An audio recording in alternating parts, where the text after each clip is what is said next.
know that I'm different. Self-motivated, self-disciplined. Yeah, I learned from my experience. I just want someone.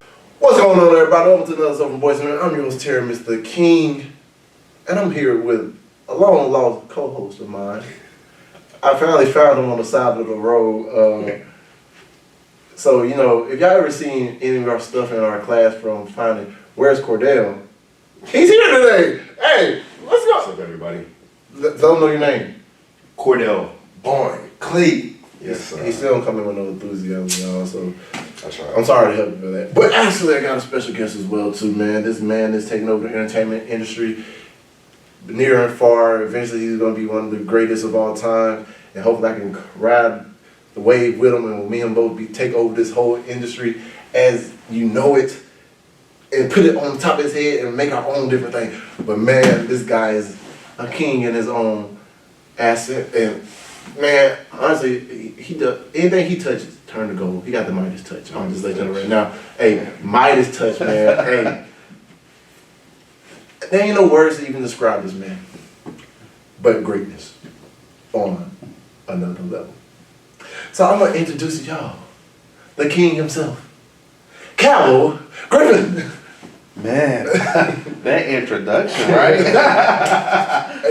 hey, you know, I've been preparing for this for the last couple days, and I've been excited because I actually just met this man because we're actually going to be working on a project together, Sacred Heart. Yeah, and y'all just be ready because that's coming to take this whole thing by storm. But I feel like with me and this man working on some things together, we're gonna bring other things to life that's on a whole nother level. But man, Cowboy, I'm gonna allow you to introduce yourself, tell the people who you are, and know a little bit of backstory and everything. thanks. Yeah, so man, just thanks for having me for real. Like this is nice. You know? Appreciate you, man. You know, this is my little humble I'm abode. like, y'all gotta come check my boy out for real. This is my little humble abode. Now I gotta see if I can, like, you know. Man, that was such a good introduction. Like, if I could just kind of reach that level, now I'm just playing. Bro, you already everybody don't know. They don't know who they talking to. No, but thanks again for just having me. Everyone who doesn't know me, my name is Cowboy Griffin. I'm a filmmaker, writer, producer, director, photographer, social media manager, life coach, whatever you want me to be in the moment, I'll be that for you. But no, like my background is really in filmmaking. Really, my background is in journalism. I told you that. Yeah, so I started off in journalism. I worked at TV News for 5 years. And then while I was working there, I met one of my coworkers at the time was in filmmaking. And so, funny story, I'll tell y'all this real quick. So I was going to the gym. I was a little better weight. You know, COVID weight got to me. But yeah. And so I was going to the gym, and I had this crazy... Yeah. I had this crazy ass story about this time I went to the gym and it was late. I used to go to the gym about 2 or 3 o'clock in the morning.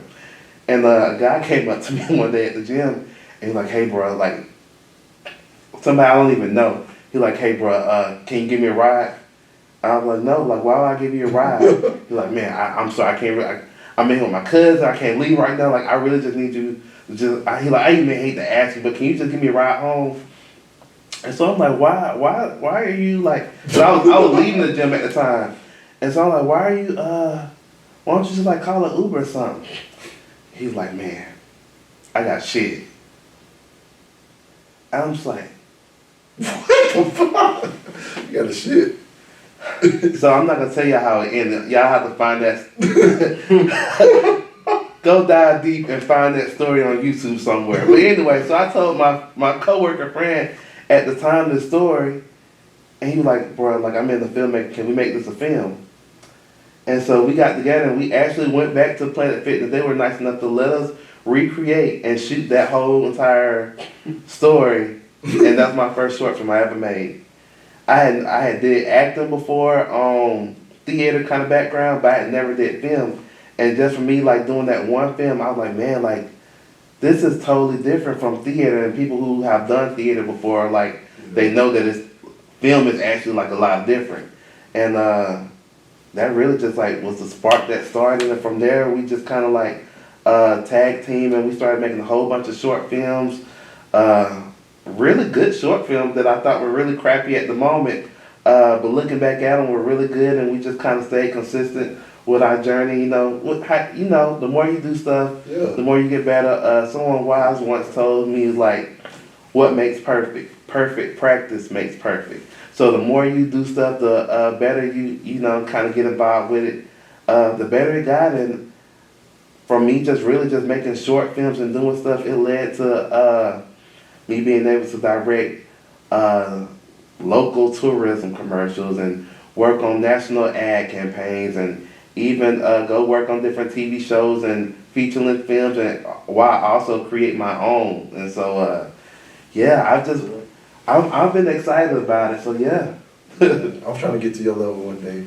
I just want to ride. Hey, teach me everything. I'm gonna tell you. So like, you know, a lot of people come up to me all the time. They're like if you give me one piece of advice, what would it be? And I think what's been the most beneficial for me is just like consistency is the key. You know, it's cliche, but the more you do stuff, like you have no other like way but to get better if you just keep doing it. And like if you keep doing stuff, like people will see like, oh, like, you know, like they might first start off, you like, okay, they go Calvo shooting short films, but you consistently like, dang, like he still shooting, you know, he has really like came a long way, like he's doing stuff like, let me jump on the bed, you know, let me jump. Yeah, you know how it is. Yeah. Let me support, you know, you have people who start off supporting you, but the more you're consistent and the more people see that you take your craft serious, like people really start to go and support you and stuff, and it really has, for me personally, led to more opportunities, and I'm just happy to where like I'm at a point where like I can maintain and be a creative all at the same point, while, you know, also just helping other people who are getting started or wanting to get involved and stuff like that. So yeah. So what was your first short film filmed on? What type of camera? It was a Canon. Like one of the little Canon cameras? Like a little Canon camera. See? And we filmed on that for a while. We filmed several short films. I mean, like for the time it was no shade to the cameraman, but it was an outdated camera for what we was filming on. Yeah. But we was just like, you know what, like ambitious, you know. Let's do it. Yeah, let's do it, you man. Ambitious, you passionate, just like you got an idea. Like we just took our ideas. We didn't know what we were doing. Like at the time, neither one of us had a film background, so we was just like YouTube University. Yes, sir. Hey, every time. Like we didn't know how to write scripts. We didn't know anything about composition of none of that at the time. We was just wanted to just do it, you know. But as we did it with each project, we learned stuff, and we eventually realized how to, like, you know, format scripts and like do composition with cameras and learn the official like shots and shot lists and storyboard, and then, like our content got better because we tried to like use each technique, and then just each project we used it as like a learning lesson for ourselves, you know. And so yeah, because one thing I knew and I'm grateful for, because I used to do like YouTube like little stuff, and we used to try to piece together skits. But when I came back to school this last time before I graduated, I was grateful to run into a teacher named Will Kendi and Paul Pilger. Mm-hmm. These are my film and like my TV production classes, and that's the main thing they critiqued on, like storyboards, mm-hmm. knowing how the frames, and like it's like funny because you're doing stuff and don't know what it's really called. You're like, hey man, I've been doing this already. It's like, yeah, now you know what it is. So when someone asks you for this, boom, and like the detail they go into it. Just, I know by having someone also there to help you instead of you really just looking for it, it gives you a step up a little bit. He's like, oh man, I remember this from class. Thanks. I'm gonna say thank y'all. University of West Florida, y'all did something right. Communication. Shout out Mr. Kennedy, by the way. We shout y'all all the time, Mr. Kennedy, but you ain't never came on my podcast. We gonna work on that. Oh, but it also it makes you respect, like, you know, the behind the scenes, what it takes to, even like the smallest video, like, Until we got in these TV production classes, I didn't realize like how many shots will be within like a minute video or like, man, it's just crazy. There's a lot of work that goes into it. I respect it. And cause we was talking about that the other day when we was at the table reading. Like, if people knew as much work it go into editing a video, I guarantee they would not start complaining about these dang prices no more. Because for a 30-second video, that may take 2-3 days non-stop working and critiquing, just going through the clips and trying to make it, you really trying to tell this story. So, y'all ain't paying these people that's doing these videos for y'all, shame on you. You need Jesus. Go your butt to church, stop being cheap, pay for the product, because this is something that can add more value and money to your business. But let me leave. But even y'all professors, so I've never, I didn't attend UWF. I'm a Troy, so all my Troy graduates out there. Troy in the building, y'all. No, but I've met just from different jobs. I've had a lot of people who did attend, and those names sound familiar. Like I've heard great things about these people. So yes. And just about the UWF program. So yeah, that's great. Yeah, they're alright. Kind of whitewashed, but it's alright. But no, so what all projects are you working on currently, or what do you got coming out? Because I know you just shot a short film with an actor named Asia Johnson. Yeah, We so can talk about her. so yes. That's my girlfriend, y'all. I just found that out. But no, I do have several things I'm kind of working on. Fraternity brothers, shout out to all the Alphas. I'm a brother of Alpha Phi Alpha Fraternity Incorporated. So one of my fraternity brothers, recently he's gotten into screenwriting. So he wrote the script and he actually sent it to me just for just kind of just read it. And he's like, he knows he lives in New Orleans at the time. Well, he lives there now, but he's from Pensacola.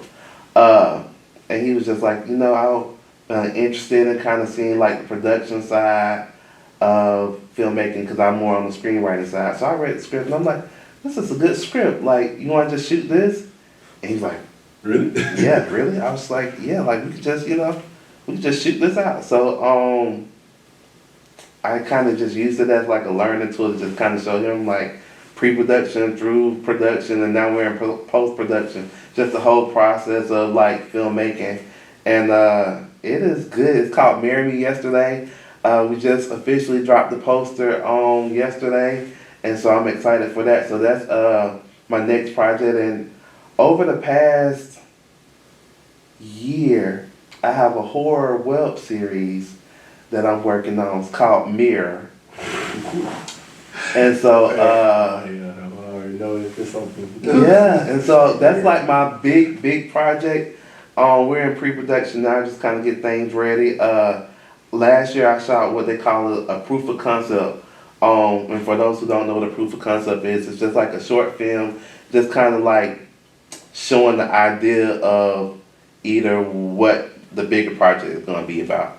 So I call the proof of concept the proof, and shot it in the last year going into this year. So I'm eventually going to release it publicly and let people see it and kind of use it as a way to kind of help bring finances in and budget and kind of like, market the Mirror.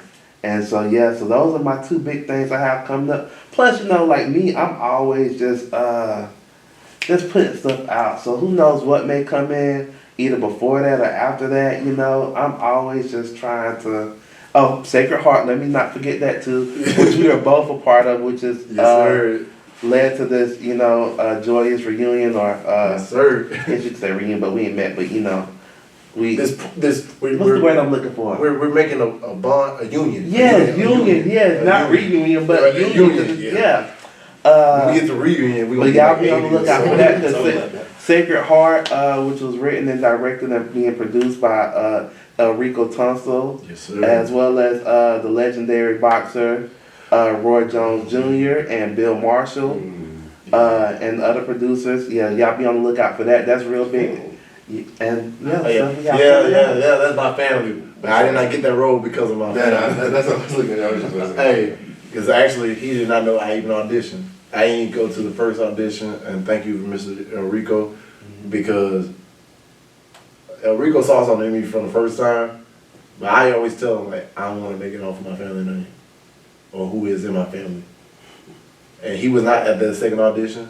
Bill was, but Bill be forgetting some shit anyway too. But man, I just thank Enrico for giving me a chance, cause yeah, I know that's my cousin, but that ain't why I'm making. Hey, he may be the greatest boxer of all time, which I will fight to the devil to tell everybody, yes he is. But as far as the biggest name in entertainment, and as far as our family, that goes to me. You gonna fight him for it?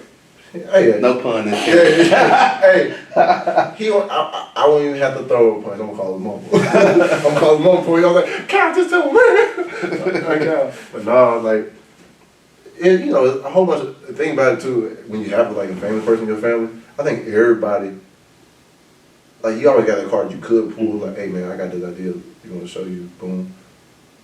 But I'm that other person. Like, nah, bro, I don't need you. I think. I got to swallow my pride. I mean, you know, my cousin could be, you know, Yeah. Beyonce or somebody, but no, I'm just playing. Hey, I'm gonna say, she be hey. But no, I'm just, but I'm just saying. But I just feel like, Is she in the Illuminati for real though? I don't know. You can't. But no, I'm just saying. It's all about the journey, you know. Yeah. Like once you do something yourself, like it makes the journey that much worth it, you know. Yeah. Cause I'm gonna bring this little head joker over here along with me eventually, but gotta get more serious and more consistent before I can. You trying to act? He trying to be a sports broadcaster. Oh, for real? But That's what I was gonna say. It completely slipped my mind. But when you said journalism, see here at UWF, it's a broader degree, so it's under communications. Mm-hmm. But before I went to college, like actually got there, my plan was to do sports journalism, or my fault, broadcast journalism. Anything of that nature is just brought here. But yeah. That's what I want to do with my degree. See, I'm teaching this. You got a good voice for it. Yeah, thank you. He does the voiceovers. They said my backup, if I don't do that, is I should do voice acting. So I was like, Because to be honest, as far as him acting wise, he just got to learn a little more stuff. If I show you some of the clips, I'll put you in something. Yeah. I'll put you in something. Bro, I feel like I could. It's just like it's my face. What? I gotta emotions and he laughs too much as soon as you like look at him. He want to know people. I'm like, it happens. It happens, but he get over it. yeah. But how many projects do you think you usually juggle at one time with people that? Because people probably would wonder that as a filmmaker, like trying to go into film. So, like now, What's the most you juggle at one time projects? that's a dangerous question, cause I do a lot, and I mean I say that like I say that humbly, like I do a lot. So It's like bit by bit for like multiple. yeah, Just like I have my hand in a lot of stuff, and I do it simultaneously. So like for me, like maybe like 12 stuff at like one time. Like, or so I'm thinking like right now, right? Yeah. So right now, I have working on Sacred Heart. Yeah. I'm doing Marry Me Yesterday. Yeah. I'm still doing stuff with The Proof. I'm working on I mean this just y'all was wondering what I was doing. So I'm working on stuff with Mirror.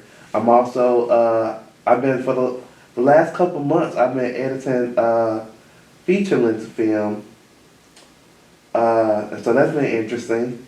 And then over like all of this has been going on for the last couple months, but I worked on a feature-length film that was being shot in Mobile.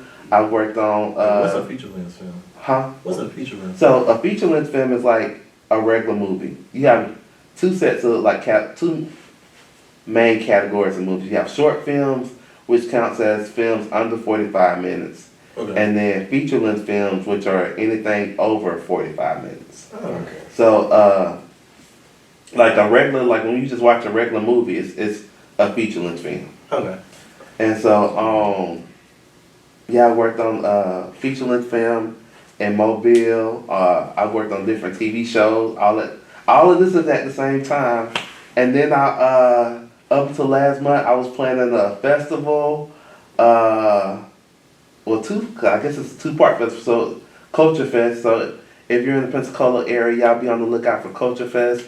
It's a festival celebrating diversity and inclusion, just trying to bring the whole community together. During the daytime, we'll be at Seville Square from usually from 8 to 6, and we have a whole bunch of different forms of live entertainment, from music, dance, poetry, singing, just everything, food vendors. And then at nighttime, I do a big film festival portion on the outside in Barton Park, which is adjacent to Fish House. If you're familiar with Pensacola, right down the water, off Main Street. I know exactly what you're talking about. Yeah. So I'm fortunate enough to have I guess you could say at this point, like a partnership with a guy who did the drive-in movie theaters, Mike Silver. Okay.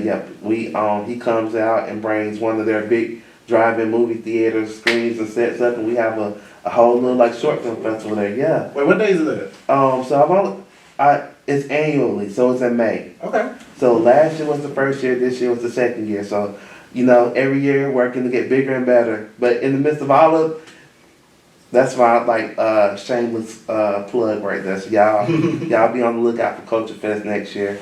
Okay. But still, in the midst of all the stuff I had named, I was working on the festival too, and I put that on like by myself. And so, and I also do sleep.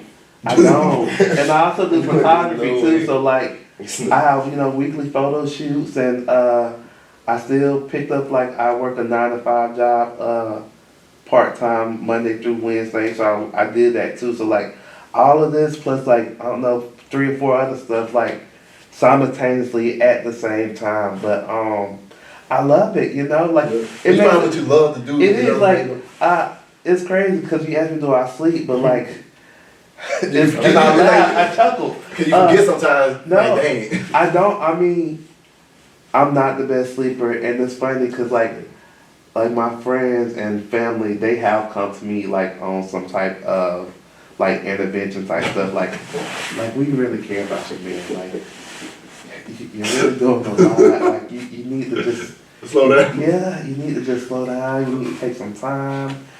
We're worried about you, and I mean it's from a caring place, but like I'm just one of those people where I'm really just like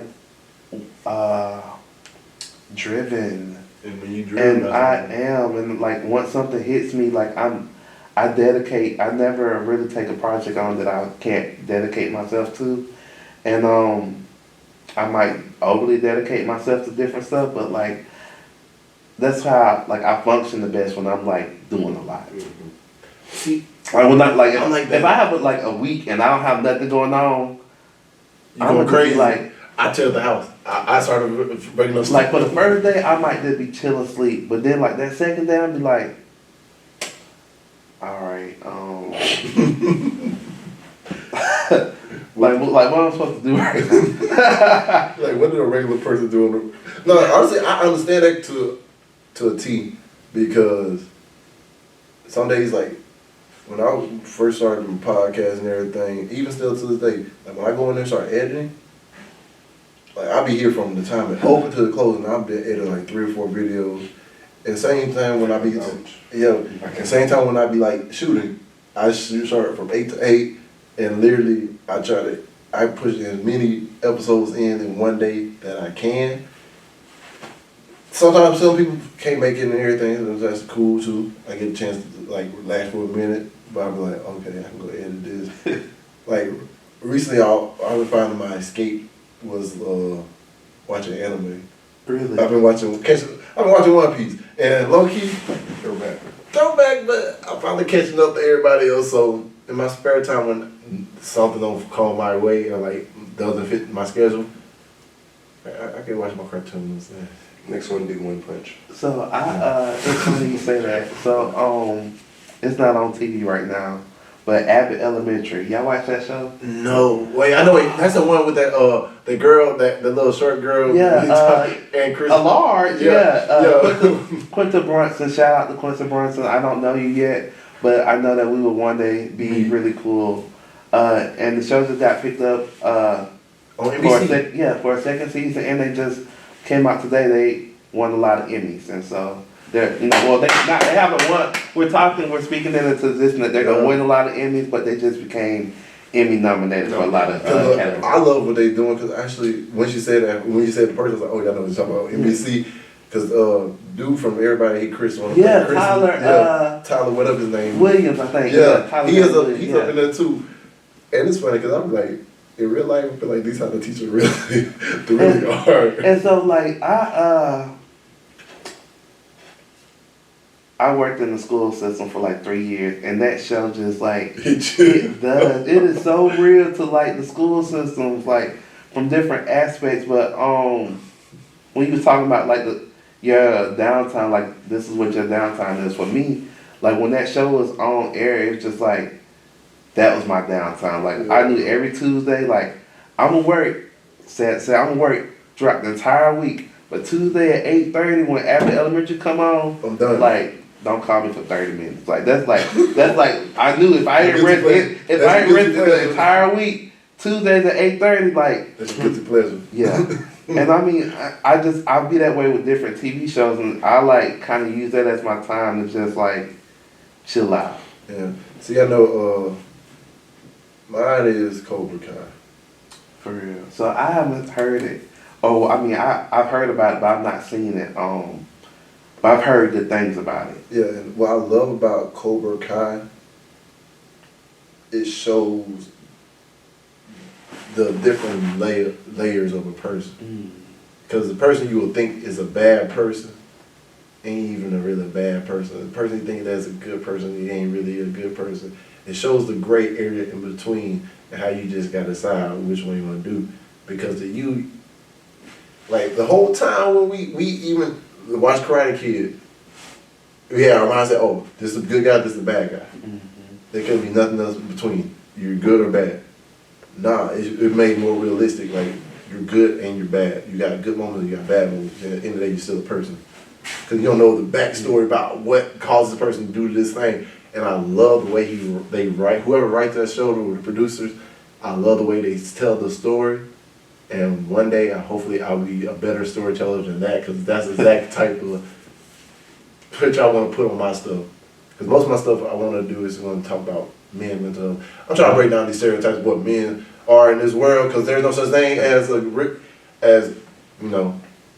one type of man. We all are real men in the end of the day. So I want to focus in on what you just said, because just about the different types and stuff, good and bad. So like me, it just makes me think about villains, right? So, yeah. Like I'm such an antagonist type person. Thank you. But the thing is, like, and I recently had this conversation with some other people too, like a villain, and even when I was going through, like, I did acting classes and stuff, because when I first started off in Troy, I started taking acting. And so, the thing is, like, a villain or an antagonist, like, they don't know that they are a bad guy. Like, they're just kind of like fighting for what they believe in, Yeah. And it's all in perspective, like, get controversial for a minute. Yeah. So Black Panther, right? I'm with you on it. So Black Panther, I look at Killmonger, right, and I'm like, he's a hero, technically. He can be seen as a hero. Yeah.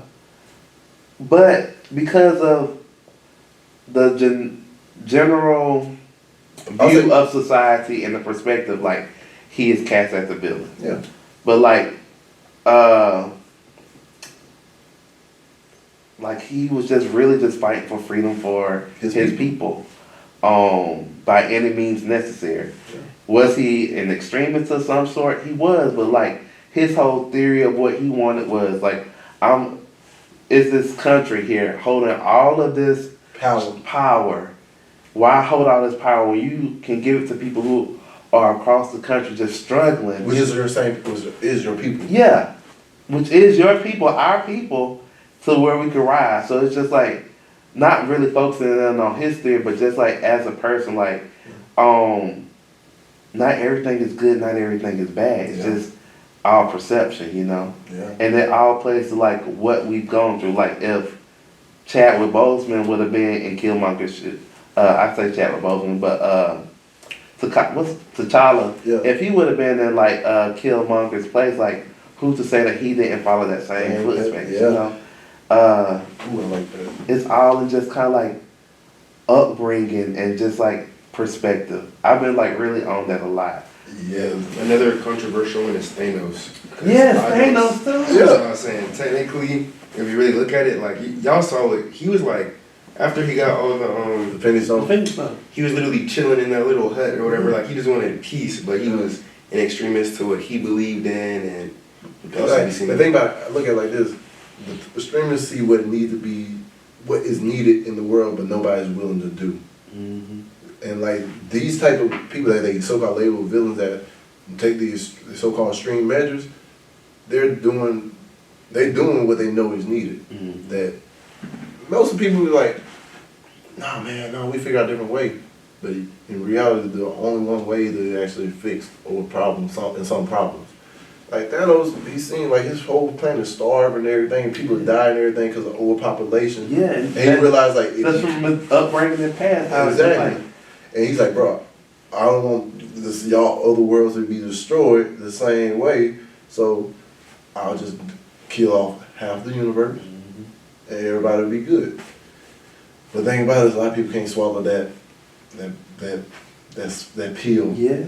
Cause like even if you look at any other villain or bad guy or anti-hero or whatever, like like when I was little, I always like, oh yeah, the good guys, yeah, boom, boom, boom. Now I'm looking, I was like, man, a lot of you villains are actually, in my eyes, are the good guys versus these superheroes. Cause I'm like, I can see where they come from right now. Mm-hmm. Like, when you're a child, you're like, oh, you see the superhero, you think that because they can name hero. Mm-hmm. But at the end of the day, I look at it as like what the villain is standing up for. It makes more sense than what this person is trying to keep them down to be. Because even in the Hulk, in the first new Spider-Man that came out, when the dude that was the Hulk thing that was selling the Vulture, like he first got a contract and put spend all his money, and they come in and take everything. He about loses out. They figure out a way to make some stuff. And like he made a way for his family to survive. You finally got something good going, and turn around, and the government came and stripped it away from you, which is basically the story of our lives. Every time something go, they're like, dang, if we're gonna say that, the government really, y'all the villains. Don't shoot them. Nah, I ain't saying all that. I say it. My name is Cordell Bond. Jeremy's the king. Nope, that's not me. I'm Cordell. I am Cordell. I'm not gonna put that on me. I live at the next. Yo. Don't come for me. Look, we got my Sit down. Yo. Because you know they listen. Oh, damn, phone's on too. No, I'm just joking, but no, seriously, it's just like, it really is just,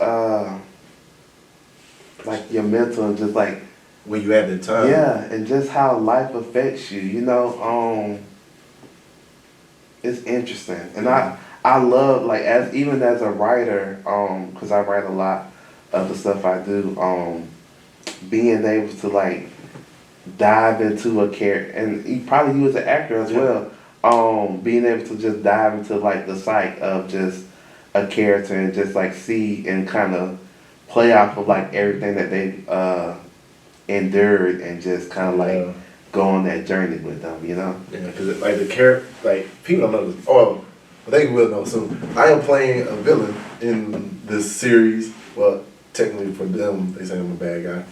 But as I dug deep into the character, as we read through the whole thing, I realized he's really protecting the other person from a life. Well, I can't talk about that. We're signing NDA, so no, I can't. But yeah, one thing I learned about all bad guys, which really does play a big part. Like, they understand bad moments are temporary.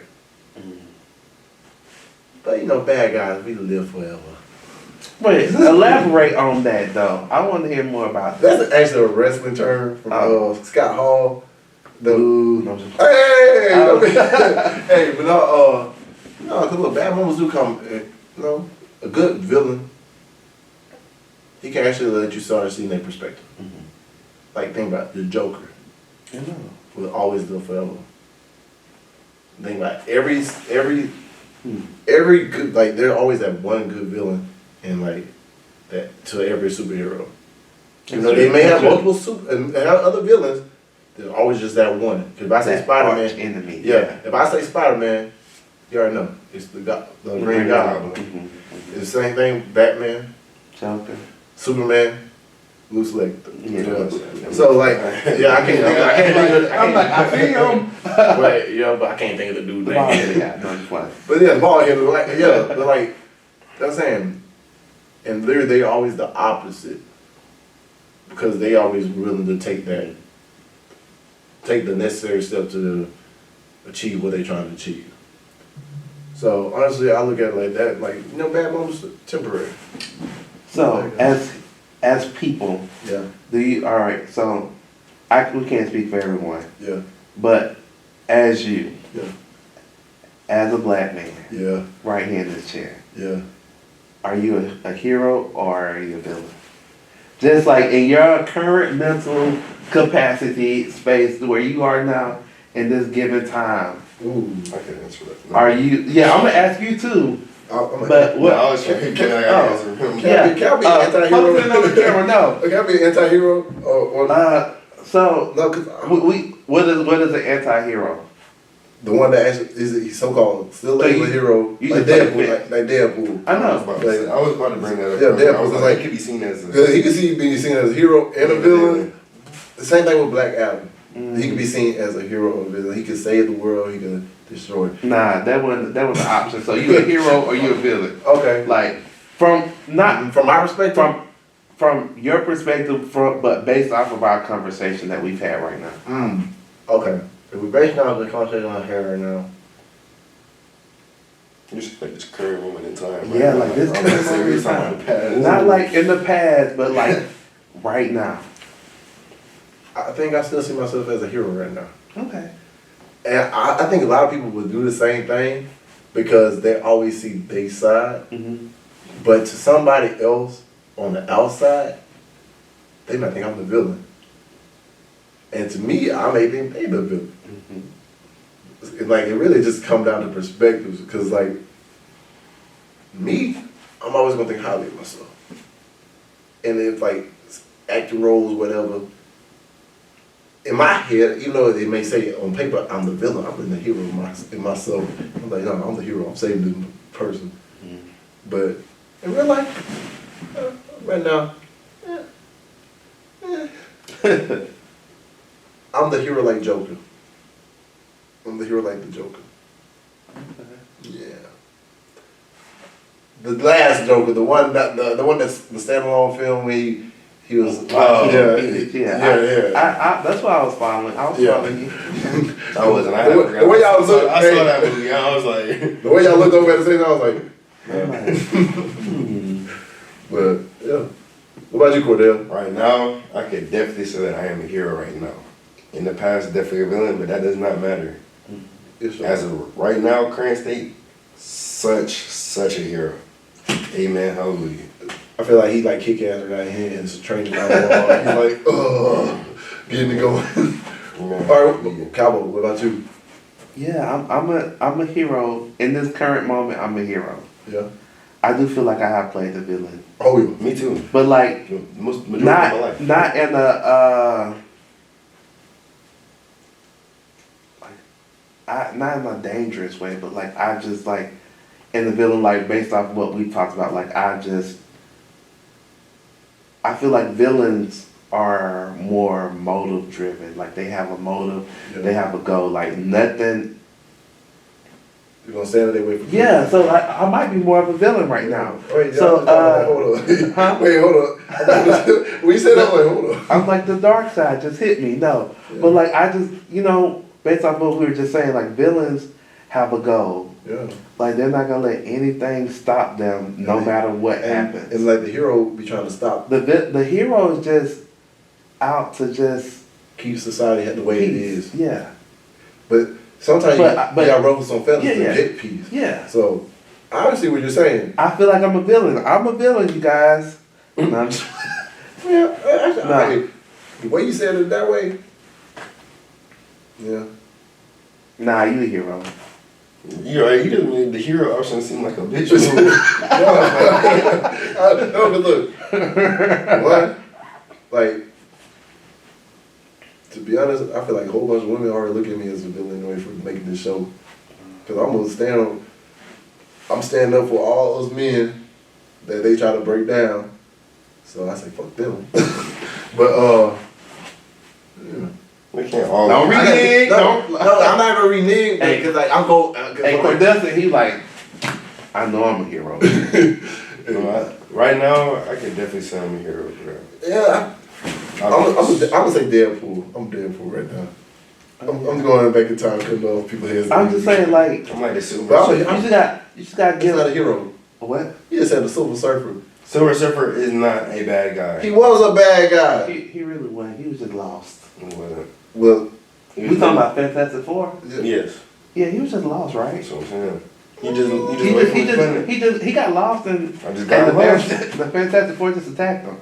Cause if you remember, if you seen that movie, He didn't make the first move, right? no. he made the second movie. Yeah. And then, but no, he didn't make the first move. They just saw him and they was just like, let's get the guy. That's what I'm saying. And then He's not a Dr. bad guy. Doom came back and he was still the villain.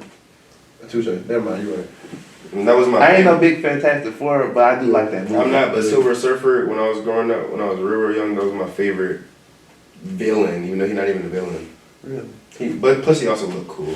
He just looked cool. Because he was just Silver, metallic. yeah. He's like the Capri Sun. Shit was Man. hard. Y'all know those commercials, the Capri Sun? Oh Lord. That shit was hard. No, damn. Wait, who was your favorite villain growing up? Scar for real. Mm. From the Lion King. I don't know, you're evil. No, but That's actually, evil. he killed his brother, but That's evil. He had a goal. He didn't let nothing get in the way. Like, I'm not that, but he was an extremist though. Yeah. I'm not gonna do anything like that. I'm not, I'll have to think on that one. 'Cause But Silver Surfer's I love Scar, and then I'm always a big fan of the Joker. I think most of our generation is gonna be saying Joker.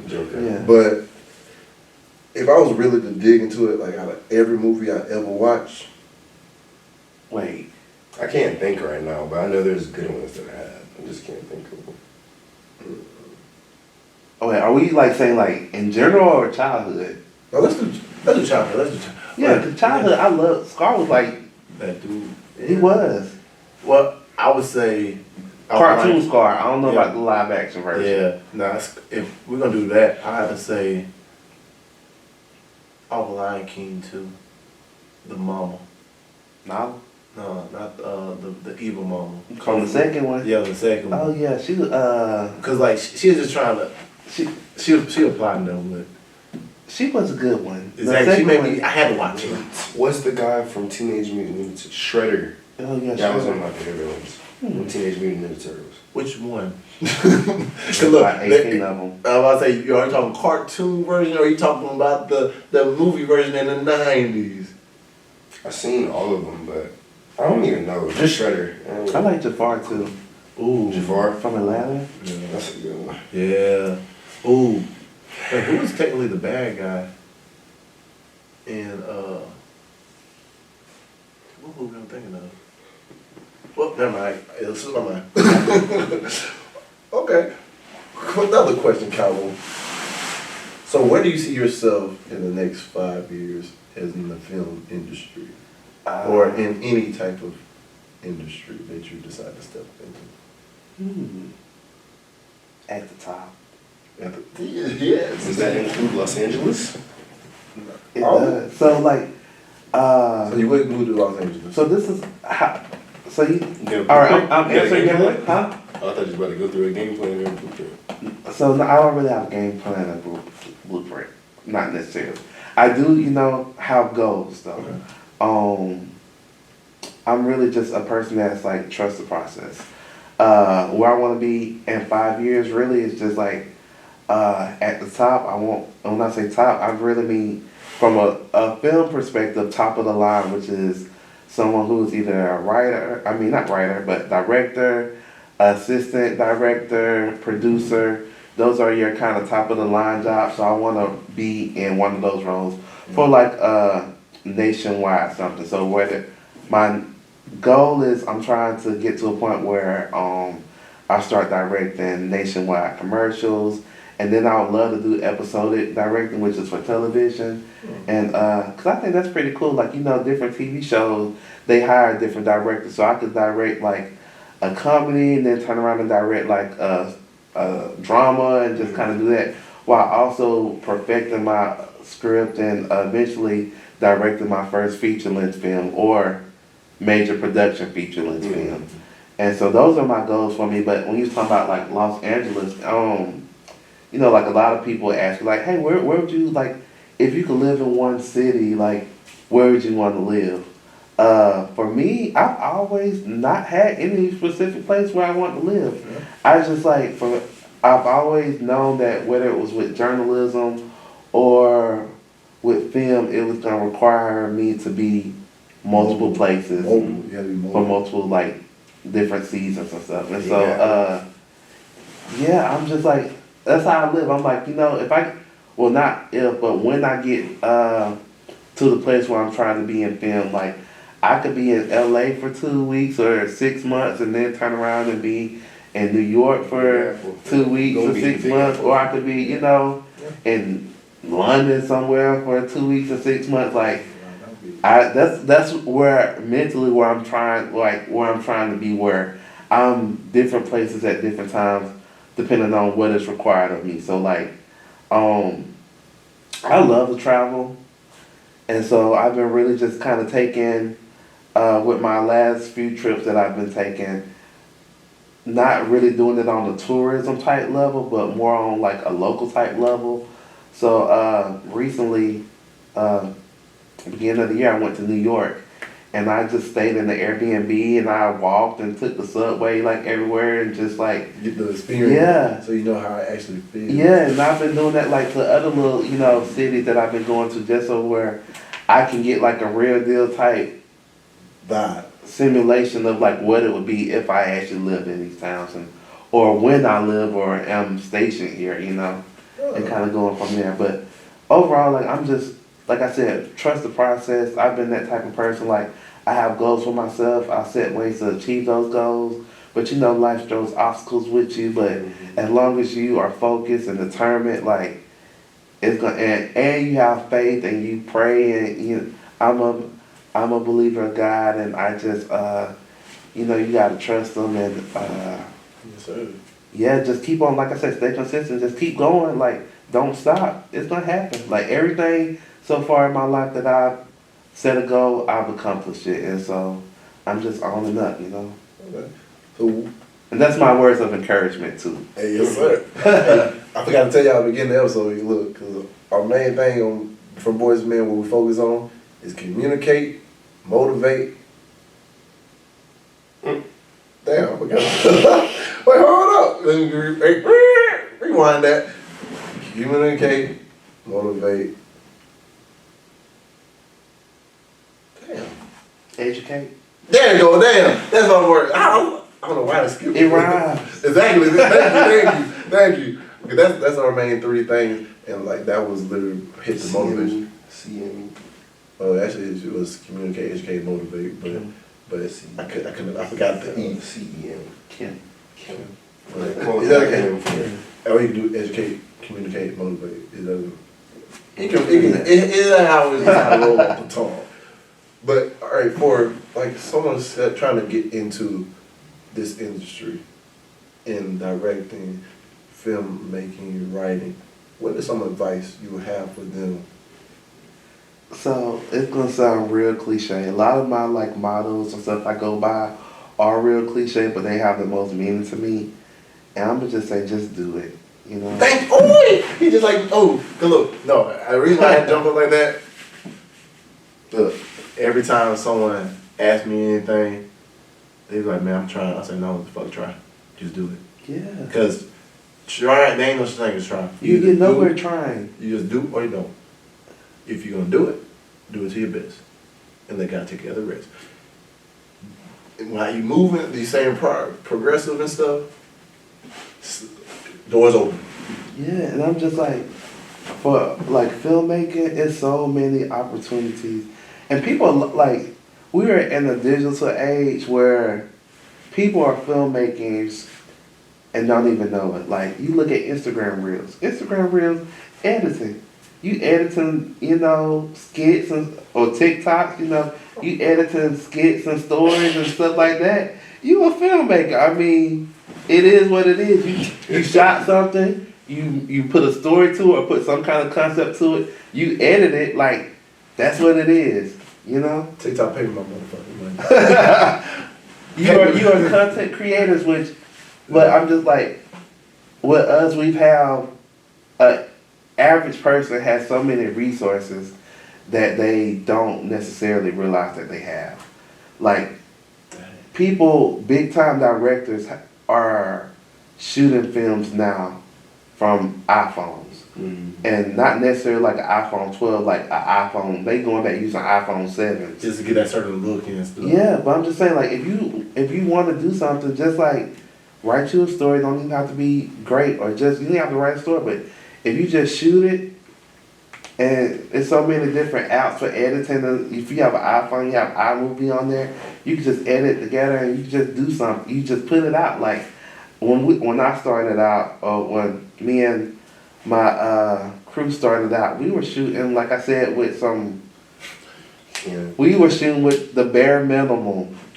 But we were passionate about it, we were ambitious about it, we were driven. We were like, all right, well, we knew that, like, where we was at was not where we would be, you know? Yeah.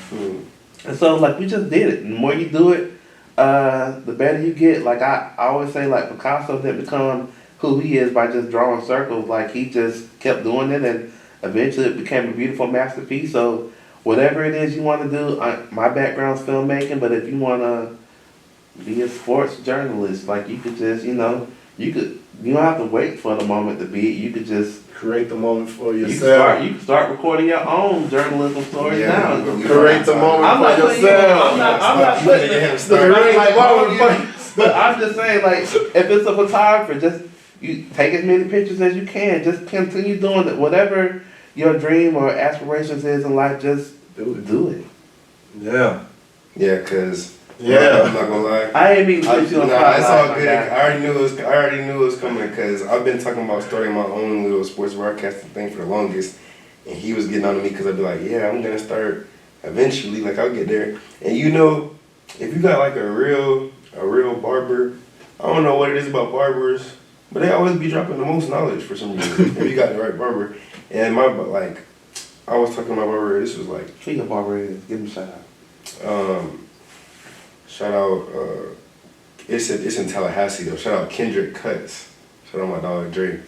But I remember when I was talking about my dreams and ambitions to become a sports broadcaster, he was like, why don't you start your own podcast? He's literally doing that. Like, I mean, I had the idea, but I was like, nah, I'm tripping. He really put it in my head. Shout out to you, Dre. For real. He don't even know it for real though.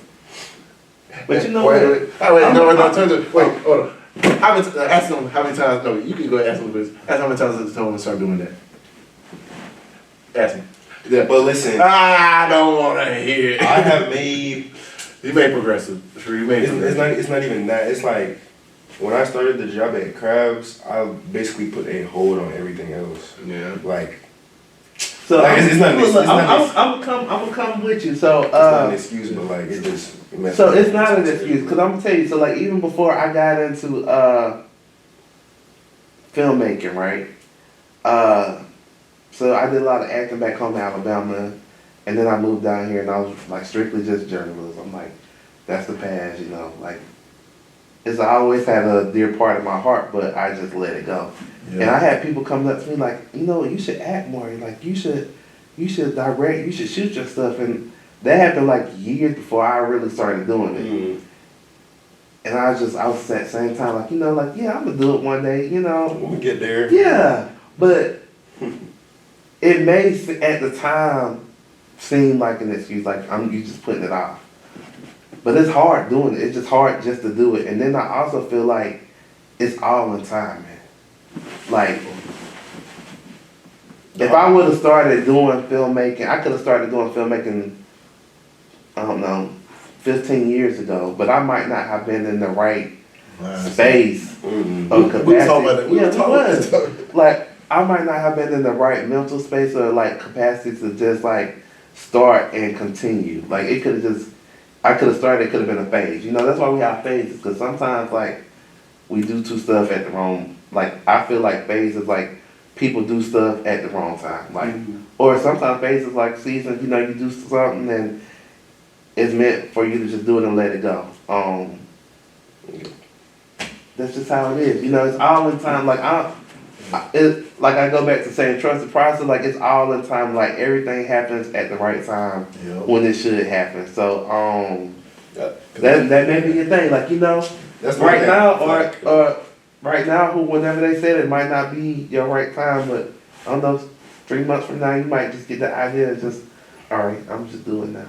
Yeah. When you do it, and when you do it, who knows? Somebody might hit you like, hey, like, you know what? I wanna invest in, or I wanna help you, or lead you, or support you, or something. You never know what. But I honestly feel like, as far as, because the hardest part literally is just starting. Yes. It really is. So I really messed up, because I actually had a whole game plan on getting the sports broadcasting podcast, whatever, started, YouTube-wise, whatever. Literally, it was like perfect. So I am as far as NFL football, I'm an Eagles fan, right? Mm-hmm. And like, the Eagles made so many different trades and got all these big name players, and it would have been perfect to talk about like the free agents. We got AJ Brown, like, it would have been perfect to talk about. I don't watch NFL like that. I'm a college. But it would have been perfect to talk about like all the headliners and all that. And then as far as basketball, I'm a Houston, they suck, but I'm a Houston Rockets fan. And then we had we know they suck. We had summer league. The summer league just started not too long ago, so it would have been a perfect time for that. And I had a game plan. I didn't put anything at all in motion. Hey, it's like this. Learn from your mistakes from the past. So now from the future going on, you don't miss the opportunities that you have. Because, look, it goes back to what Kyle was saying, timing. Mm-hmm. Yeah. You need to get started before school starts. No, but you don't even need to do that. And that's what you're feeling is normal too, because a lot of times I sit and I have a game plan of just different stuff in my head, and I be like, man, I should like do this. I should put this out there, and I just don't do it. That's why I said the hardest part is just doing it. Mm-hmm. But on top of that too, like you said, timing. Because now I look back over my life during the different phases of my life. If I would have been reaching the levels of success I imagine I will be reaching, well, I'm speaking to this and y'all, the levels of success I'm reaching in present day and in the future, coming up, soon to be future, the people I felt like that was around me wouldn't actually brought me down and kept me from actually reaching that. It took me going through everything I went through to shed off the extra layers of excess fat that I had around me, of people, to meeting you and everybody else. Because honestly, think about it. The reason why I started doing the podcast, because y'all said, oh, there ain't no excuse no more. You got a whole studio right here that you use for free. So boom. And look, now I'm on season 6 or 7. I don't know which episode this is, but guess what? We on something. But it's all about timing and the people that they end up putting in your, like, remember, it's not playing checkers, we're playing chess. Chess is a slow game sometimes. So just get your people. I can't even with that quote. I've never even played chess before, and so like I love chess. I can't say that life is a game of chess because I'm like I'm a lose. But you learn. But yeah, I get what. Yeah, I know that's right. Because this is why I said the reason why I said this part about the chest. All right, because checkers is basically like Break it down for us. all right. So in checkers, you can just take another song like pieces. Like say I jumped you. Mm-hmm. Now your object is basically I'm just jumping you. Mm-hmm. Now with chess, you got to strategize. Strategic. Yeah, it's like Cause they got it ain't about taking the pieces. It's about putting their king in checkmate. So he can't move nowhere else. Can't go nowhere. And everywhere he goes, boom, I got you. Take away every move he got possible. Also, something he's funny to mention is that like it's strategic because like Every piece got different. every piece has a different way you can move it. Exactly. You can only move it that way. Different pieces got different positions. Like And they left, like right, people, up, and that's like down, people in your life. diagonal. Like the only piece that can do whatever they want to do is the queen, kinda. But at the same time, the king is still the most powerful one piece because he is the one that controls the board. So, and the pawns, everything, they can be potential people that can come and transform to something else in your life. Like you gotta know who your knight is, who's doing this. Like saying like with your crew. Mm-hmm. Think about your crew. It's like this. You got somebody that do this camera. You got someone that does sound. You got somebody that does this. Someone specializes in this thing.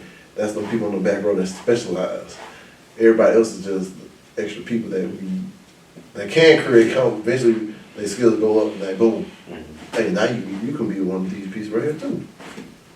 But that's my method about that. I love how he just broke that down for us, y'all. Hey, give me a round of applause. Yeah, I feel like, oh yeah. Cause you know, like, I'm glad that you really, like both of y'all, I'm glad that y'all really broke that down for us. Cause you know, as people, we always say life is a game of chess, like be strategic, but like,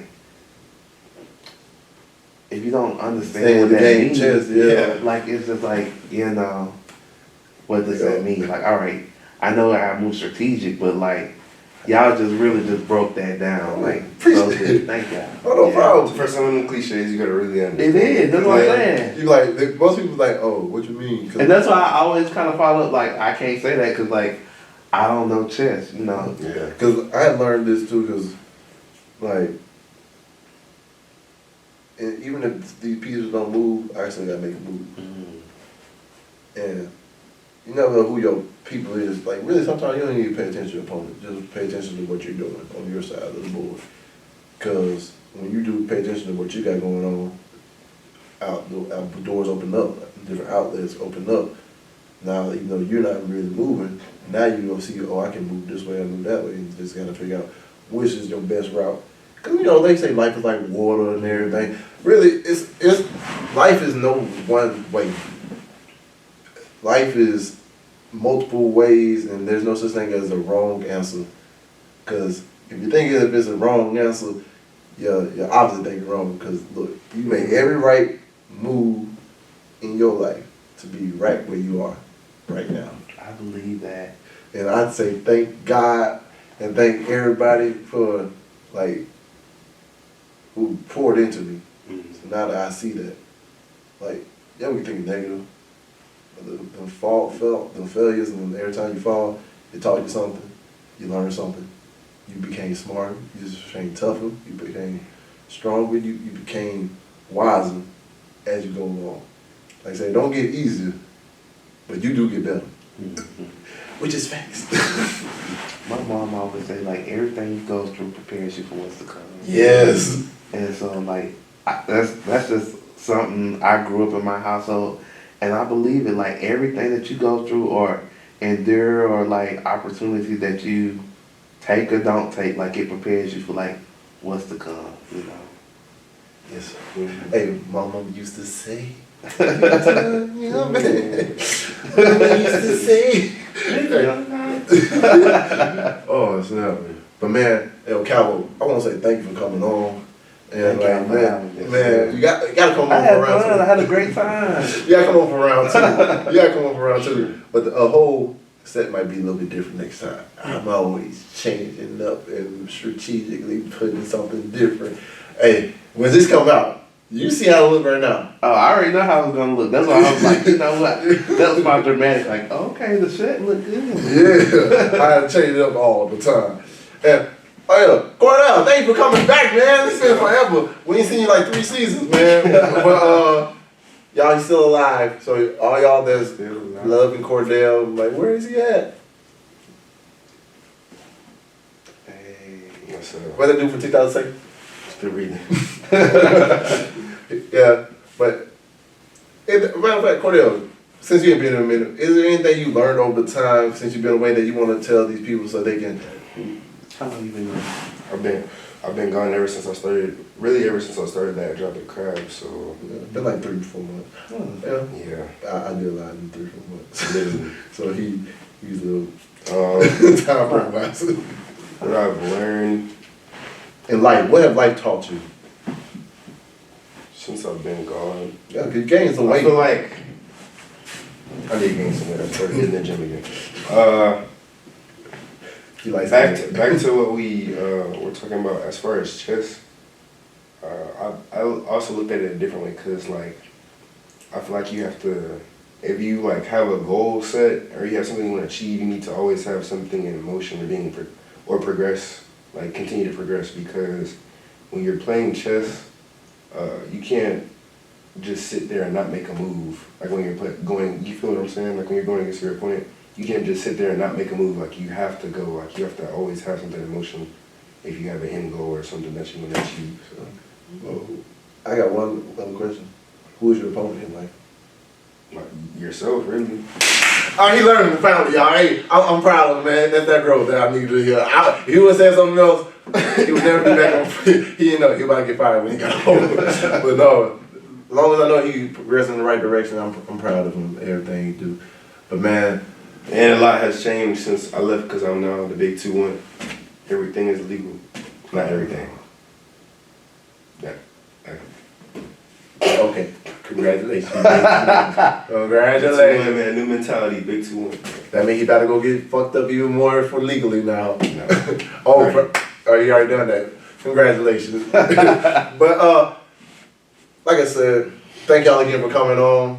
Thank you for reappearing. I know. No, it's like, We'll be back more. oh, we'll see about that. His communication still ain't. But I want to thank y'all again for tuning in. Like I say always before we leave, dream big dreams, because small dreams have a little magic. And how big would you dream if you know you're gonna fail? And remember this: you do your best, and let God take care of the rest. And peace, love, happiness, everybody, y'all. We out. Look like. I know that I'm different, self-motivated, self-disciplined, yeah. I learned from my experience. I just want someone to take me serious. Real questions that I ask: how long will this solo trip last? I'm content with being alone in the past, but it's changing and it's something I can't grasp. Turn off my phone, I'm in my zone, so now I'm acting different. I'm to myself, I'm in my head, mapping out this life I'm living. Shadow work on myself, I done already seen hell, can't fit in, so I rebel. But